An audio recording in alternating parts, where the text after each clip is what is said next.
tell me what's going on for you and how could I help? So getting right to it, been doing well on games, taking the flex for the very first time come June. This really kind of last ditch effort to apply for the fall. Kind of made this life decision with my wife just a few weeks before April. So June was really the only option I had before the fall. Thankfully, we've had a little more downtime, and so I've taken the time over the last 2 months to find out what the LSAT is and to get to understand what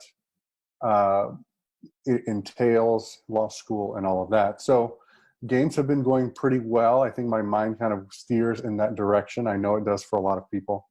But logical reasoning and reading comprehension seem to be areas where I'm a little more at fault. Usually about 9 to 11 questions in each section incorrect. And I'm trying to figure out what is that step that I'm missing for these things to click. I understand the idea that we're supposed to find the main conclusion of the argument and find the support, find out where a lot of that connects or doesn't connect, etc.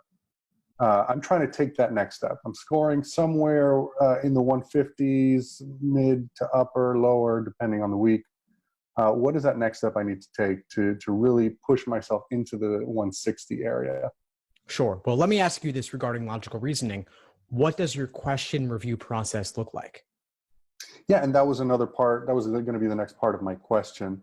I'm going back through a blind review, taking those questions that I did get incorrect, turning back around, reviewing those stimuli, and really trying to think about where I made the misstep. And usually I'm doing much better on a blind review with no time constraint. I'm seeing the same thing over at reading comprehension as well. So time constraint, I'm thinking, is a bit of a factor in there. You know, the stress that happens when you see the ticker ticking down. But there is definitely a hole in that process. So I'm looking for the best advice you can give me on blind review, on understanding those questions, and how best to take that next step. Sure. Well, I'm actually going to take it in a little bit of a different direction and share with you another review strategy that I've developed called the Socratic review method. Okay. And this really involves, and I have much more on this on the YouTube channel you can search, but basically the idea is that we're continually asking questions to get to the root of where your misunderstanding stemmed from. In logical reasoning, for example, you would ask, what about the stimulus gave you trouble? Was it that the conclusion was buried in the middle? Was it that there were annoying indicator words like unless, except, until, without? Were there no indicator words at all? Did you have to take contrapositives and link things together? Was the topic difficult? It could be any variety of things, but you got to figure out what about the stimulus gave you trouble, because it really does. A lot of it, at least, starts there. If you don't understand the argument, looking at the choices won't help you further. They'll only further confuse you. Right. With the question stem, there may be things like unfamiliar wording, but assuming that you've got a good sense of what the question type is, we have to look at the stimulus in depth as well as the answer choices in depth. And for the answer choices, you got to see what was tempting about the wrong answer that made you pick it and made it seem appealing, and what ultimately made it wrong. And what was discouraging about the right answer that pushed you away from it, and what ultimately makes it correct. So you have these traps of discouragement away from the right answer and traps of encouragement towards the wrong answer. Right. And so that's the kind of analysis that you've got to do. And blind review, a lot of that is timed versus untimed, but regardless, a deep understanding is going to be important. Right. I appreciate that. I'm making some quick notes here, so I make the most of our time. So let's say I'm going through my blind review through reading comprehension. I seem to be doing very well, and this is especially the case in my practice testing and in my review. I do very well in all sections, especially in the first passages or the first game. I'm sure that they're front loading probably the easier portions of those sections. How do I, through that time, as I get into the second and third and fourth games, passages, and quarters of that LR section, number one, endurance. How do I keep my focus throughout that time? And number two, should I change the order in which I approach the test, maybe front loading the harder questions? What's your strategy there? Sure. So endurance, it's like a muscle. You get stronger by doing it more. So I would be doing lots of timed sections, lots of timed exams. Endurance as a whole is actually less important for flex because you're only doing 3 sections, not 5. But simulate test day, get as many 3-section exams under your belt as possible for the flex so that it'll be just another run through on test day. Right. So that's the only way I can think of to build is by doing it.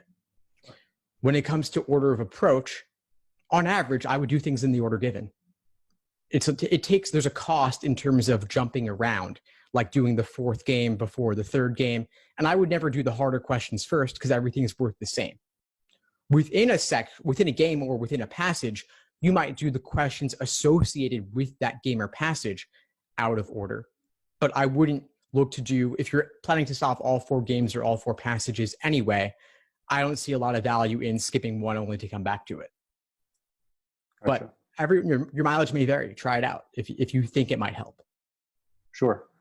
Now, I know we only have a couple of minutes left, and I want to take the opportunity to ask you, for a person that's scoring in the 150s on a pretty consistent basis, really kind of been stuck in that area, is there a thing that with all the students you've trained and you've tutored over the years, is there a factor that you see a commonality between the students that are scoring in the 150s and are really having trouble to get out of there, and the students that are improving from the 150s into the 160s and beyond? Yeah, sure. So I think 150s to 160s involves becoming proficient in the strategies for all sections and all question types. Then 160s to 170s involves a deeper analysis to understand why the strategies work. In cases where there are formulas, why do the formulas work? How were they derived and developed? And then becoming obsessed with knowing everything they can about this exam. So including what goes into constructing it, what goes into the various difficulty levels of different questions. I also have personally, of course, been obsessed with this exam, as you might gather, and I befriended a former writer of actual LSAT questions. And I conducted written interviews with him. I conducted video and podcast interviews with him as well. And I'd recommend checking those out because there's nothing like getting it straight from the horse's mouth and seeing his perspective, even just the way he talks like an LSAT question. There's something about that precision, that detail, that depth. And so I recommend looking at those. I've done a few videos with him and a series of written interviews with him as well. And we go into what is involved in making this exam and creating it. And so just developing an interest in psychometrics in general, the science of standardized exams, is really interesting. And the more you can learn about this exam, the better you'll do. Beautiful. Steve, I don't want to take too much of your time, and I don't know any more specific questions that I prepared. We moved pretty quickly through them. Is there any advice you would offer kind of beyond that area? Well, since we were talking about question review, I'm going to send you a link to that video about question review, the Socratic review method, so that you can get more of the details related to it and some other ideas around reviewing in general. Because I think that, especially in the final weeks, there's not as much foundational work to do as there is in-depth review and timed exams. And the stuff on understanding the exam on a deeper level, you can look at that and obviously consume it in a day if you want to. But the more time that you have to let it sink in, the more of an impact it'll have. And so I would definitely look at it today and keep it in mind over the next couple of weeks. And then if you end up retaking it beyond June, you might have more time to do that sort of analysis and research that I talked about. Beautiful. Well, I look forward to that. Thanks for tuning into the show. Please subscribe if you haven't done so already to be notified of new episodes as I release them. And feel free to reach out if you need anything at all as you move forward with your prep. I'm happy to help however I can. In the meantime, I'll wish you all the best and take care.